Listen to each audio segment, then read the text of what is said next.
You are listening to WHCM 88.3 FM, Palatine, Illinois, a broadcast station of Harper College and its Board of Trustees. It is time for Streaming Verse with Nina and Chris. And whenever we take more than a week off from the show, I forget how to do everything, which I just did.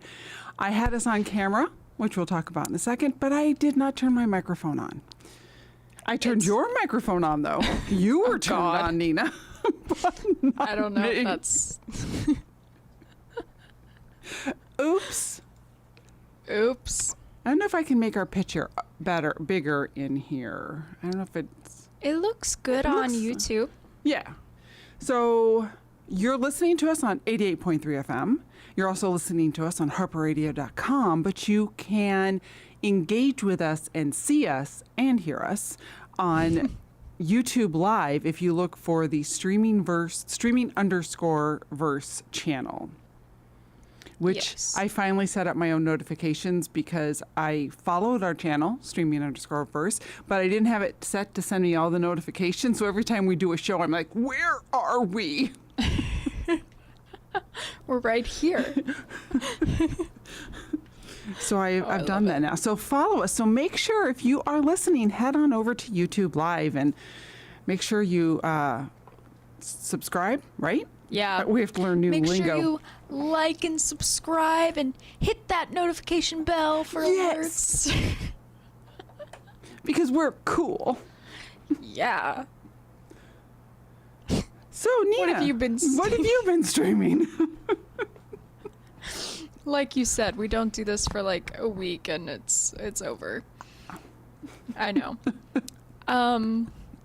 Okay, well, I was cat sitting this I'm so happy for you. It was great.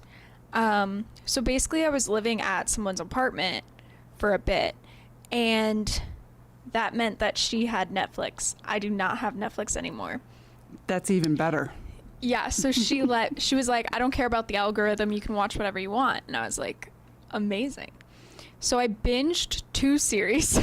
Okay, I'm waiting. I binged Big Mistakes, which is that Daniel Levy show where he's the priest, and it's about him and his sister. Honestly, I didn't really like it. I quit after like 2.5 episodes. I was kind of done. Yeah. I was very disappointed because I had high expectations because it's Daniel Levy. But then I also heard that he is hard to work with, which broke my heart. Yeah. Because apparently Rachel Sennett is executive producer on that show. Mm-hmm. And I guess they had like a big falling out, so she's not executive producer on every single episode because of that. I don't know. That's interesting. I mean, it's sad too. Yeah, I was very upset about it, but Hollywood. And then real quick, I also watched the entire 2 seasons of Minx. It just gave, like, I didn't know anything about it going in. It just gave off like a 70s vibe. Yeah, I think it is. You watch it on, it's on Netflix now. Originally, I think it was on Peacock. I'm guessing. I'm not 100% sure, but I think originally it was on Peacock. Okay. Yeah. Because it takes place in the 70s, and Jake Johnson's in it, who played Nick on New Girl. And it was really, really funny. It was a lot at times. Like, I was definitely like, when she gets back home to her apartment, she's going to look at what I was watching and be like, all right, like full nudity, like, because it's about the industry. Right. Yes, exactly. I don't Minx, know. like that's Minx, exactly. But it was really good. I had a lot of fun. What have you been streaming, Chris? Well, I have an update. We have a chat. Someone is chatting with us. Nick, who I just Speaking of spent time Nicks. with one of the weeks we skipped. He's been Yes. watching Bad News Bears, Broad City, Oh and he my has God. not circled back to Widow's Bay, which I tried to get him hooked on when he was visiting with me, because Widow's Bay is so good. Yes. So I didn't good. peg Nick to be a Broad City kind of gal. That's really funny. Was that your choice, Nick, or was that somebody else's choice? Yeah. Just wondering. Let I us would know. love to know. Let us know whose choice that was. I have been streaming Furious. Oh, it's so good. I got Aaron hooked on this, Furious. our super fan Aaron. So Yes. Furious is on Hulu, and it is about Oh. a sex worker who is like on vengeance and killing like the people who like wronged her in that industry type thing. Amazing. But also the newly FBI agent who isn't quite well herself from issues that she's also had in her past, an abusive boyfriend, etc. It is so good, and it is spot on with these mental health issues that these people would have and the type of anger they would have. Erin and I like both watch it like the minute it comes out. Like she watched it the next morning. I watched it that night. And she That's will be awesome. on at some point when you can't make the show and we're discussing Furious. She couldn't do it last week, otherwise I would have done that last week, but she Love was it. not available. So I've been streaming that like the second it comes out. That's amazing. Yeah, I'm really enjoying that. What else have you been streaming? Let me see. Oh my gosh, since I had access to Netflix, I was going crazy. I rewatched, I've seen this before. It's one of my excuse me. It's one of my all-time favorite movies ever. Ingrid Goes West. And it's with Aubrey Plaza and Elizabeth Olsen, who I watched that also to celebrate them both becoming parents. Yes. They both had their kids, and I am freaking out. Mothers gave us a sibling. It's crazy. But it's so nice because I forgot how wonderful it is to go back and rewatch a movie that's like one of your favorite movies and rediscover why it's your favorite Yeah. movie, you know? And I feel like that movie nobody talks about much. I don't hear about it, but it is so like a product of its time and like social media and just, oh my God, I love this movie. So I was watching it just cackling, like having the time of my life. So that's my recommendation. Go watch your favorite movie that you haven't seen in a while and remember why you like it, because it was such a fun experience. That's amazing. Nick did update us. He's the one who loves Broad City. The show overlaps when they lived in New York City. Or New York. He didn't say city, he just said New York, so. Okay, I love that, because the only experience I have with that show is with it was at someone's birthday party and someone was getting sick and I was helping them and they were watching it on their phone, giggling and then becoming sick again, and then it was just them getting sick Right. with the sound of Broad City in the background. And I was like, I don't even know what is going on right now. So every time I hear Broad City, I think of that moment and I'm like, I don't know. It is weird the connotations you put. I remember I was sick one time. I think I had a migraine and a Weird Al Yankovic, like, one of his songs was on. And it was the Michael Jackson song "I'm Bad," and he did "I'm Fat."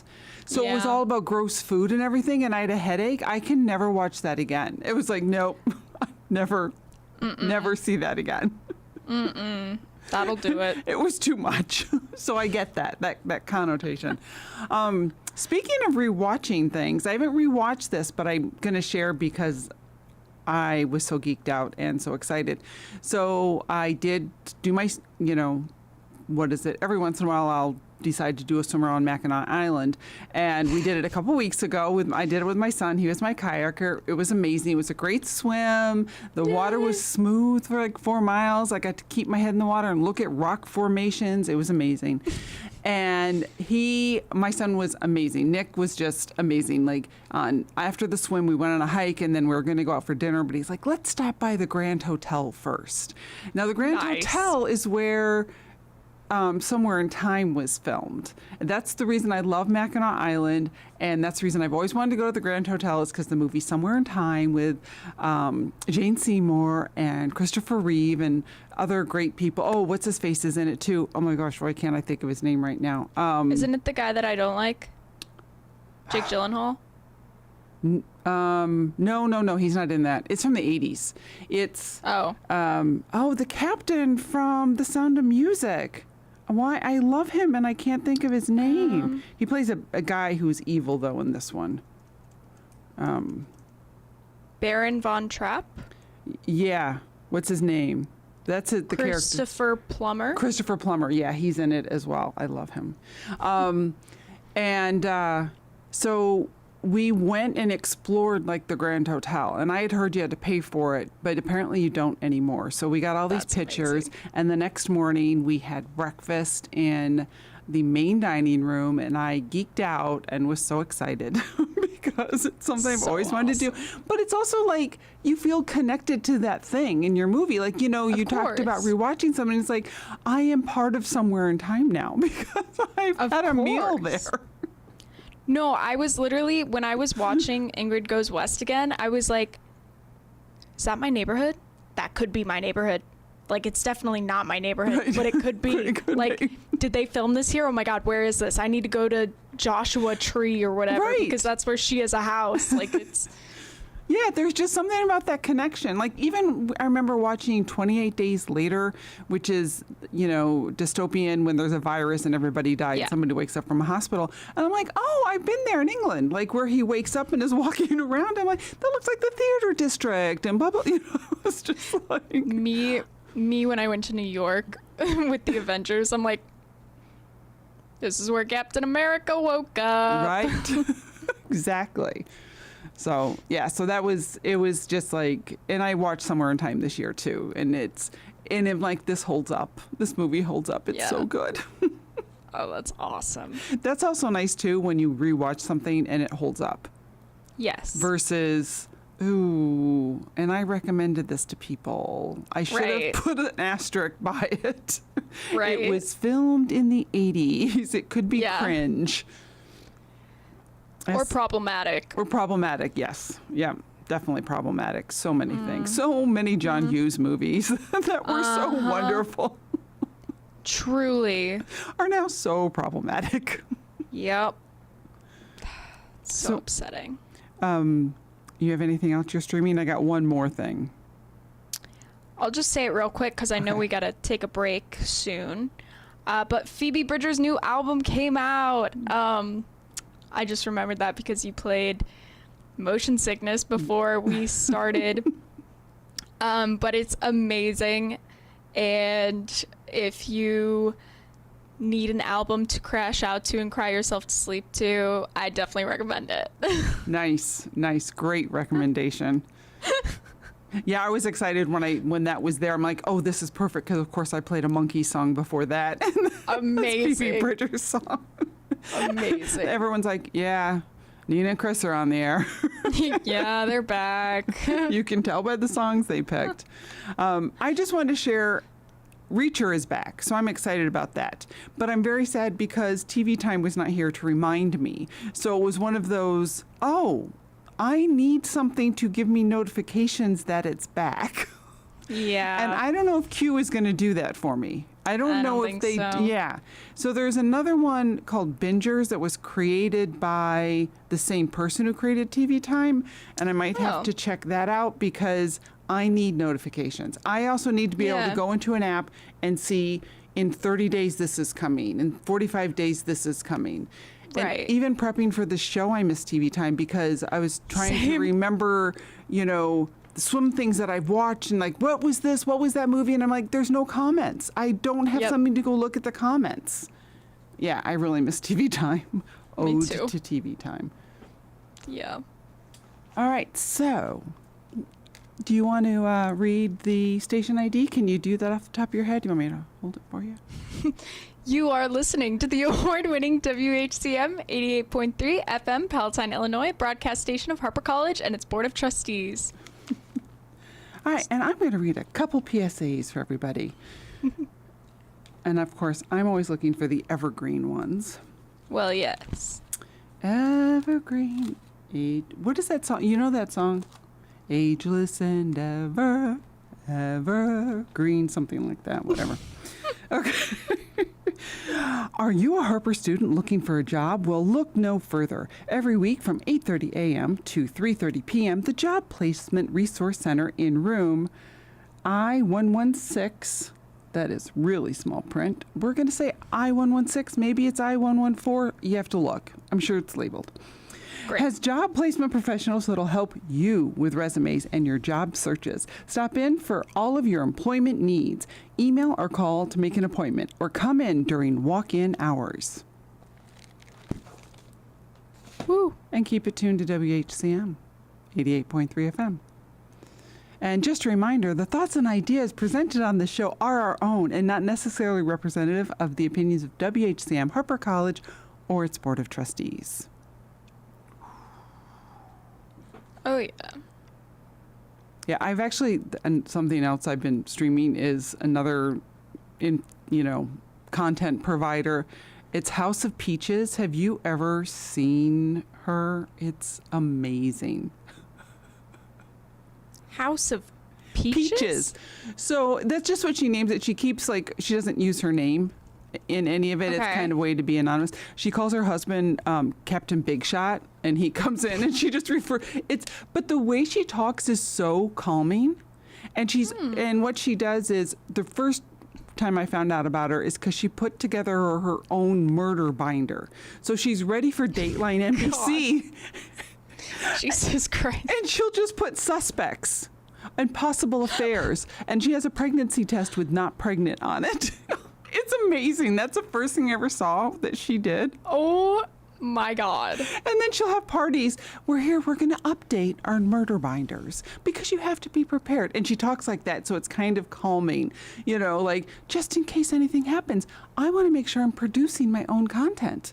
And she'll interview friends to make sure they look out the window holding coffee the right way, while they're thinking about her. What? But what she also does is she looks at high fashion and then will make the same outfit but cheaper and funnier. Love it. Yes. So it's amazing. She's just funny, and like I said, she's very calming. Sometimes it's just nice to listen to a calming voice. True. But the murder binder is my favorite. It's I feel like we all should have a murder binder. That way if anything happens to you, they know who to look at. That's so funny. But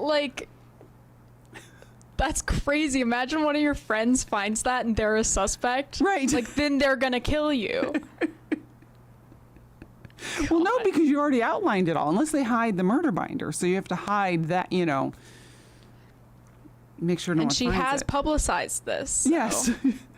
Well, she already has her husband. She already put her husband in there as one of the suspects because they always look at the husband first. So you have to be prepared. You have to outline everything. She just wants to make sure her episode's good. She doesn't actually think she's going to die, but if she does, she wants it to be an amazing episode.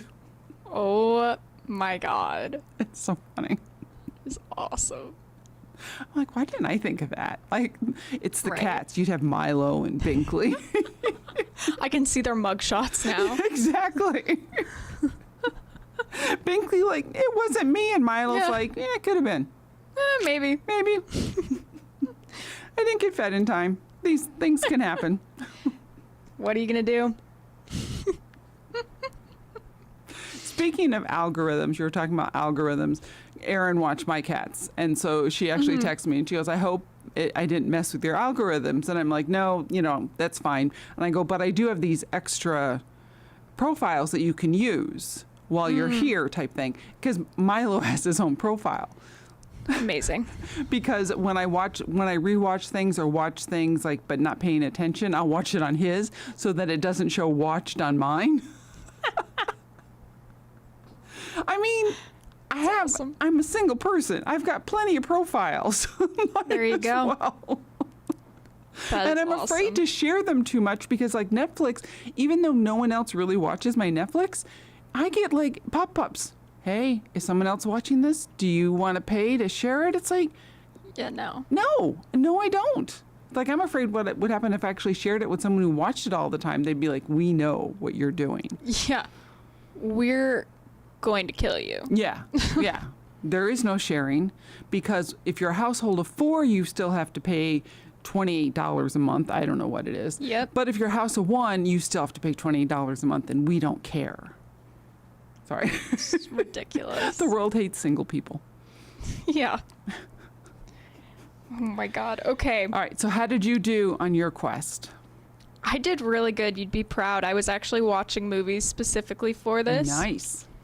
I had never seen the Step Up movies.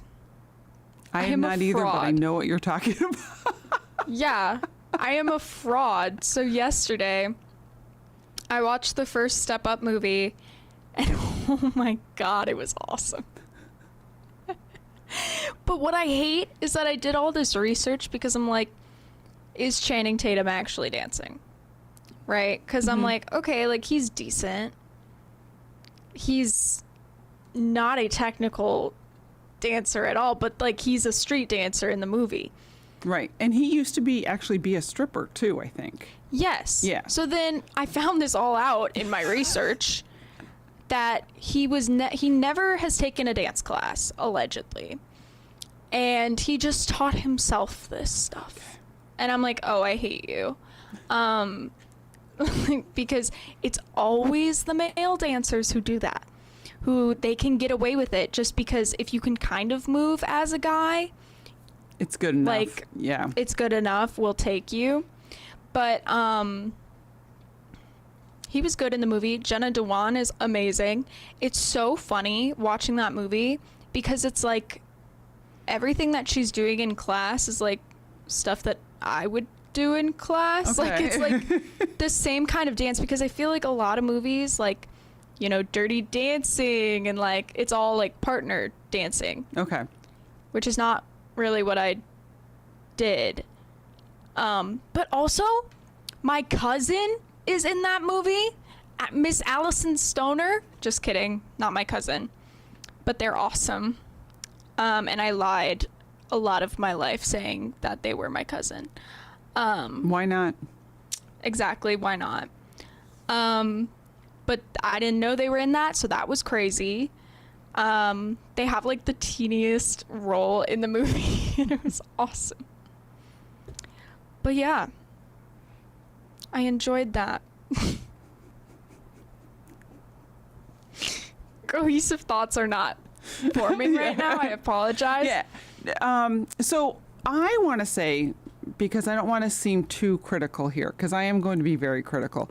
Oh my in gosh, general, okay. if I see swimming in a TV show or a movie, if it's just like, you know what, this sea level always takes lunch and goes swimming, and we have to investigate them for the murder of somebody, and so the cops go down to where the pool is, and they try to stop the person they're trying to interview who's being obstinate because they don't want to be interviewed. If they don't swim well, I don't care, because you know, they're not professing to be a great swimmer in that situation. Right. So I'm fine with that. Like, I'm fine with, like, swimmers portrayed in movies who are just people who are swimming. Right. But if you're going to have a show or a TV show or a movie and say, these are, like, high school swimmers, these are athletes, these are college swimmers, they better know what they're doing. Because otherwise, it's horrendous. So, first, let's start with the first thing that I was triggered by in my youth. There was a TV show called Family back in the late 70s, early 80s, where the character Buddy, it was one of those family things like, let's watch the ups and downs of this family from California, was the whole premise of the show. So Buddy was in high school. And after season 4, all of a sudden she can swim. And the swim team needs her. She's never swam a day before in those 4 seasons, but they needed her to win. And she swims with the boys. This is 1979.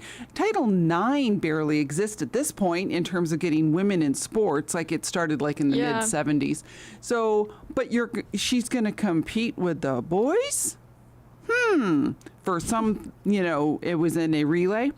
So she starts swimming, and they show the time. I cannot remember the time to save my life, but I vividly remember when they show the time, I run into my kitchen at the time, because I was a high school swimmer, where the state qualifying meet times were up in my refrigerator. They were faster than the state qualifying meet times. It's like, my God. At least, and of course she couldn't dive in to save her life. Like, and I don't even remember like her stroke or anything like that. I just remember there's no way she's swimming that fast. There's no way someone who just started swimming after 4 years of a series can swim that fast. Oh my God. That was my very first thing I remember, and I vividly remember running into my kitchen, looking in the refrigerator for the state time. I just don't remember what the time was. That's details. Like, I can't do that. I was upset. That's really funny. I feel like, oh my God, I feel like I wasn't that critical. Oh, I'm very critical. Oop. But I got positive ones too. I normally am too, but I don't. I was feeling in a nice mood, which I'm going to talk about. That's so not you. Who are you? know. Where did Nina go? I know. I don't know. It's crazy. I actually was looking up. I was doing research. Like, okay, like what do people consider like bad dancing? What does the general public consider bad dancing? And I come across this article that's about the 13 on 30 Thriller scene. Now, I have never seen 13 going on 30. Oh, it's amazing. But I've seen that scene. Of course, yeah. And I went back and rewatched it.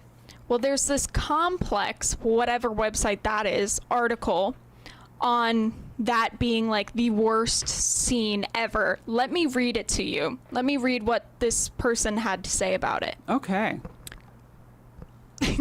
Quote, with all of the rhythm of an epileptic attempting to do the Macarena, Gardner's dance moves aren't cute or quirky. They're annoying and disrespectful to all of the great on-screen dancers that came before her, such as Dick Van Dyke and Michigan J. Frog.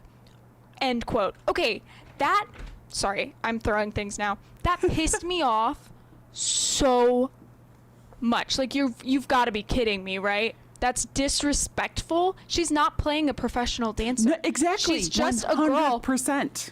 She's just a girl, and she's having fun, and it's not bad. She looks good. She's doing the Thriller dance. It's not that complicated. She looks better than Ruffalo. I can tell you that for sure.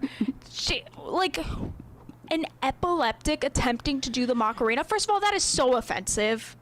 Yeah, and that's exactly what I meant by, like, I'm not critical of... No, absolutely. So you agree, like, we have the same thing, except for I don't think anyone has that harsh of a review.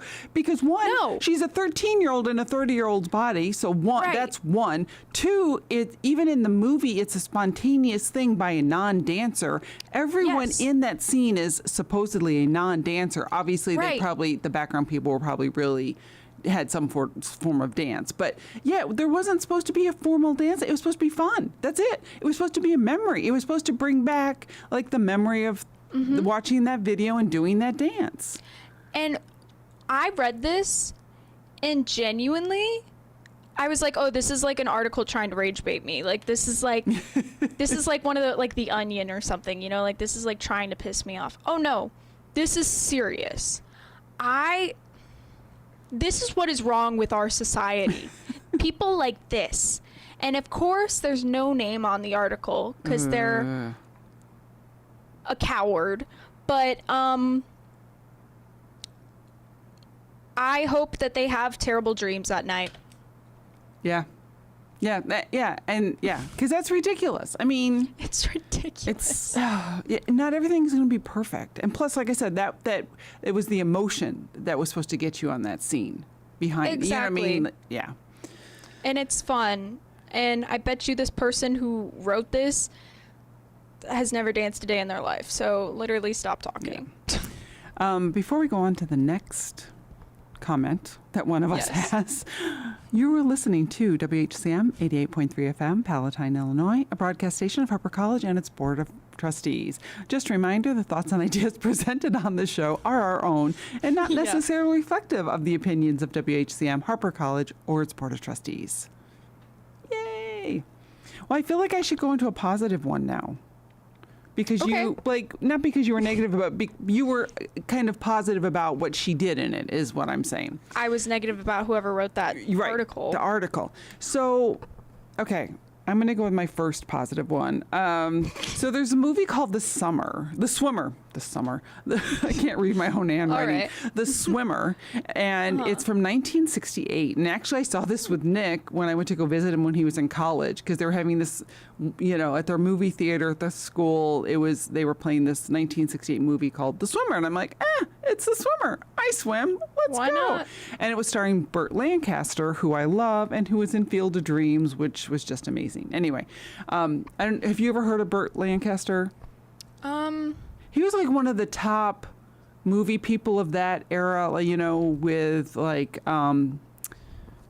just that range, in the 60s and the 50s, just one of the top actors, in every movie, back when the studios used to, own the actor and they'd put him in everything. He was the famous, attractive male that would be in movies. I don't know if he was from Here to Eternity or that was somebody else. Anyway. Yeah, it is him. Okay. Yay, me.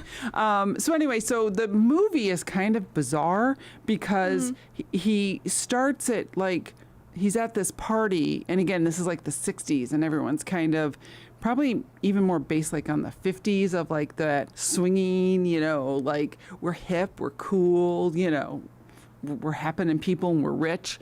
So he starts at this one house and he figures out he can swim home by going to people's home pools, the backyard pools. He can swim all the way back to his house by going to all these backyard pools. But really what it is basically sharing how his life from middle age is going downhill, because he starts out at summer. By the time he finishes the swim home, it's fall, things are dying, he's probably lost his money, stuff like that, getting old, business. Anyway, but he's not he is a very athletic man. Burt Lancaster was, but he couldn't swim. But that didn't matter, because why? He wasn't a swimmer. He was just backyard swimming. He would take 2 strokes across the pool and then start having a drink with somebody and hitting on a 20-year-old, and he was in his 40s, because that's what the movie was about. Even in that movie, it was creepy. The girl went, "Ooh, this is creepy," and left. So that's good.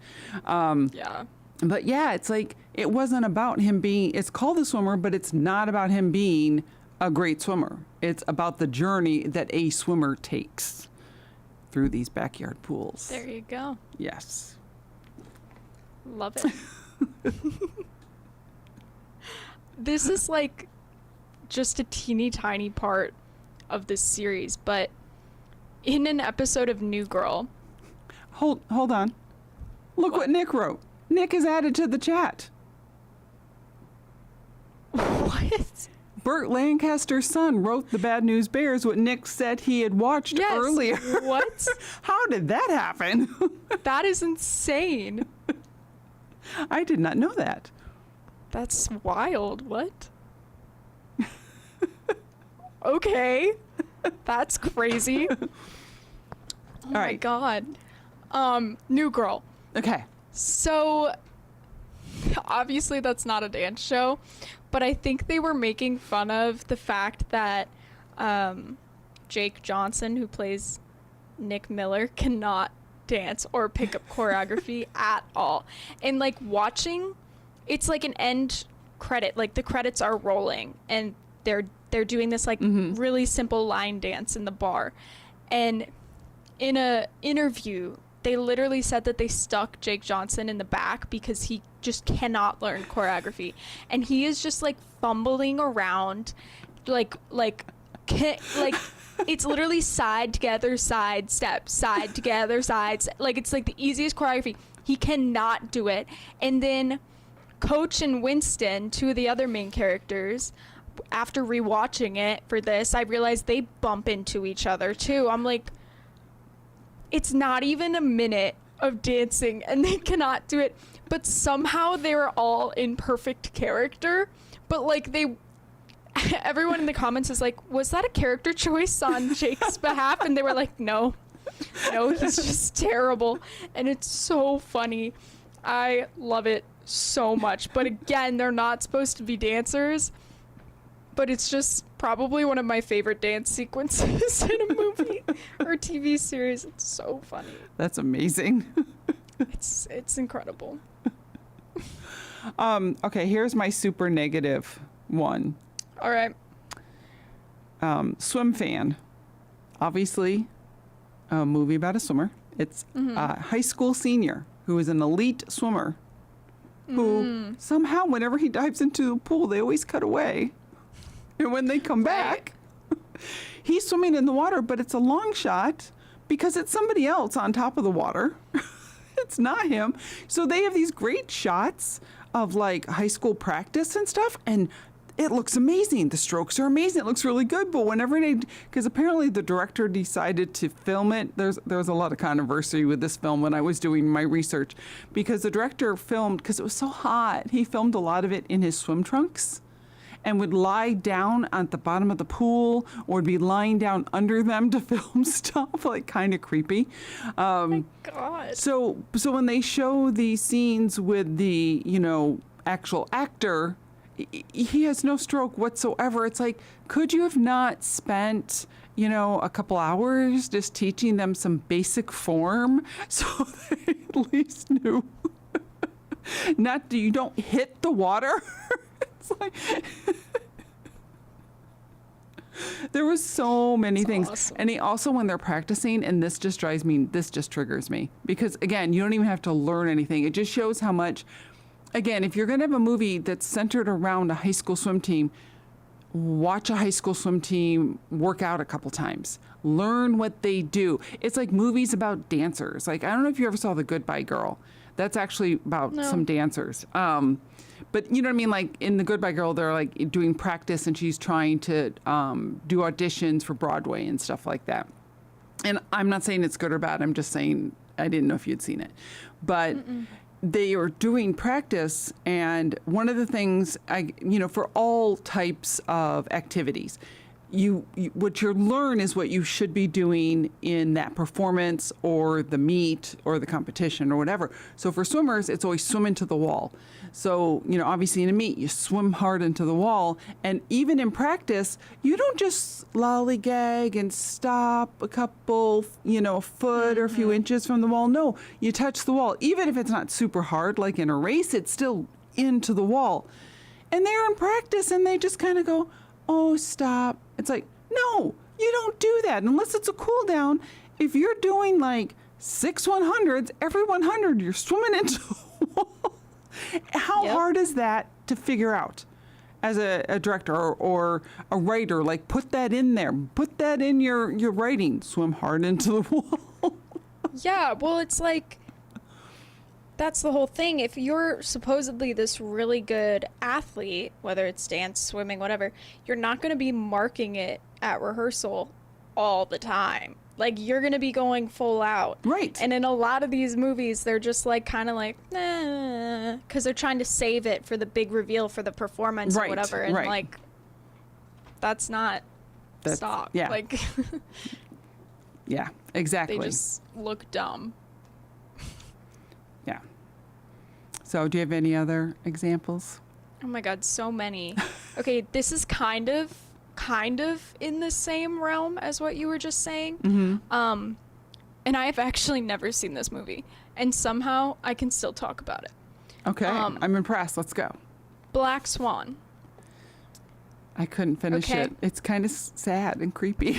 Yeah, I've heard both. I've been told many times that I should not watch it. But Natalie Portman, she like won an Oscar or something for it. But she didn't do the dancing. Her dance double did the dancing. And her dance double didn't win anything. Which it's like Natalie Portman's like, "Oh, I took like a year of dance class to be able to like move my upper body," because of course they have to like do shots like with that. And I'm like, all right, but you're not in point shoes. You're not you're not putting yourself through that. Like, Right. girl, come on. Right. So when I read that, that made me very upset. You know, that's a good point, because I know they're talking about awards for stuntmen and stuff like that, stunt people. Body doubles, like, especially with dancing. Yeah. Why can't they win awards? When it's centered, like maybe I don't know if I'd feel different if it was like one scene, but when the entire film is centered around the sport, what's the line between the performances were moving in the sense that like ballets, you know, there's traditionally no dialogue that moves the story forward. You're just learning all of this through the dancing and the motions. So how much of Black Swan, again, I've never seen it, how much of that emotion is told by her dancing and what her body's doing, which isn't really Natalie Portman's body, but the dance double's body. How much of the award essentially was attributed to her, Right. the dance double, rather than Natalie Portman's face? Mm-hmm. Right. No, that makes Because- sense, because even if it was 30%, Right. that's Because, significant. yeah, I mean, that's what ballet in particular is. You're telling a story with your body. So where's the dance doubles Oscar? Right. No, that's a good point. Or at least an award of like a nomination. You know what I mean? Even if they felt like she Just should some recognition. Oh my God. Yeah. Like, hey, by the way, because you know her name is probably hidden in the credits too, Yeah. because they don't like to advertise that stuff. Nope. But like, I remember it was a big deal for Pretty Woman when everyone's like, yeah, Julia Roberts had a body double for that one scene, or, you know, the picture on the cover wasn't even her. Like, it wasn't her body. my God. It was like a big, ooh, don't talk about it. It's like, what? At this point, we know this is happening. Right. I just wish, similar to the conversation on AI, there was more transparency with it. Like, if you're going to do this, if you're going to use this, if you're going to be having this be a feature about sports and or whatever, and you're going to be using a body double, let's give them some recognition, because the viewers aren't stupid. We know that this actor is not capable per se of this, because it's not what they do. They act. Exactly. You know what yeah. I mean? There's no expectation that they'd be perfect. So No. Yeah. And there's nothing wrong with that. Like, we all have the things that we're good at, and whatever. I don't know. That's my TED talk. These are things we should think about. No, that's a good thought. Speaking of, though, actors who are good at things. So this is kind of what triggered me to ask you about doing this topic, because I was in shock when I saw this. So I was watching Your Friends and Neighbors with John Hamm. This is season 2, like the middle of season 2. So they're staying at like the Hamptons or something like that, where rich people are, because it's a rich people show. Got it. And he goes for a swim in the ocean. He has a perfect stroke, and it's him. And I had to stop. I'm like, what am I seeing? Because, again, I wouldn't have been upset if he didn't. He's just going for a swim. It has nothing to do with the character. He's not supposed to be a great swimmer. But so I stop and I rewind. I'm like, okay, that's actually him. And that's a great, I cannot tell you, like, it was a really great stroke. Like, he did so good. He actually lettered in 3 sports in college. That's Swimming crazy. and baseball. I'm not sure what the third one was. Probably football. I'm just guessing. But he was actually a high school and college swimmer. So I'm like, okay, that makes sense. Like, you go. that's why he was so good. But I was so impressed, because I was like, he can really swim. Like he's breathing the right way. This is amazing. He saw that scene in the script and was like, it's my time to shine. Nail it. I can nail this one. Uh-huh. Because that's what John Hamm's worried about. Right. Do you know who John Hamm is? I think so. You should, because he's like he's in all the stuff with the SNL cast. Like he's always the one showing up with SNL stuff. He was in Bridesmaids. Yes. I'm sorry. I looked up a picture of him and his face actually came in my brain when you said that. Like when you said his name, that doesn't happen to me. Right. Yeah. Friends, so. Yeah, I was fairly confident you would have a good idea who he was, just because he's been in enough stuff you would have seen. Yeah. So, I think that's about it. I mean, I have more things, but I think we're running out of time, so that's kind of a thing. Let's see if I can find our theme music. I'm going to cover my face for a minute. No. I kind of have a positive thought for the day. Okay. Let me see. Kind of. Well, there we go. So, I'm of a certain age. Okay. That's why it's kind of. So my sister teaches down south. And they had to all prove they had measles vaccines because of how bad the measles is getting in the South and the outbreaks because of so many people not getting vaccinated. Yeah. So she had to prove it, but because of our growing up where we moved around all the time, who knows if we even could find all of our doctor's records if they're, if they're still in practice. Like, who knows? Like, that would be who knows where we lived when we were supposed to get the MMR vaccine. We have no clue. So she was asking me for my opinion on it. I did some research, basically found out that people who were vaccinated or born, I'm not sure, between like 63 and 67, 68, may not be fully immune, may have lost the antibodies they got because they didn't do 2 vaccines like they do now. I guess they do boosters. So we didn't have boosters at our age in that time frame. So I was like, yeah, either just get it or see if your doctor will give you the blood test to see if you have it and just get it. Well, her doctor's just like, yep, just get it. You don't have to do the test, just get it. So she got it done. Well, I just got it done. And this is bizarre. So I just got the blood test done a couple weeks ago and I get a phone call. My measles is fine, but now my mumps. I'm no longer immune to mumps. So I just recently got my booster for the MMR because of that. So it's not a bad thing for, especially if you should have gotten those vaccines in that time frame or your age is in that time frame. I don't know, look it up exactly that, but it was basically the mid 60s. If you think you got your MMR around then, it's something you may want to check into just to make sure you still have the immunity for measles, mumps, and rubella. So it's a PSA thought. It's not necessarily. That's crazy. But I was just thinking, like, it was funny because my doctor's like, sure, it was a throwaway. Sure, okay, if you're concerned, let's get you the test. All of a sudden, once it comes back that I'm not immune to mumps, I got like 3 phone calls. Let's get this scheduled. Let's get this done. Like, okay. That's wild. So I have had it done, and I'm backed up to my immunity. That's just so crazy that they can test for that stuff. I know. I know they can do a chicken pox. I had that done with my son, but it also makes me wonder, like, why don't they test everybody at some point? Like, just do especially things like the measles. Like, why aren't doctors going, wait a minute, to their patients? You might want to consider this because of this, or, because especially with the measles being so prevalent now. Yeah. So that's my PSA for the day. Well, very nice. I don't have one. I do have a weird AI thing to share, but I can share that on the next one. You'll love it. Oh, God, okay. About the ineptness of AI. It's a funny, inept story about AI.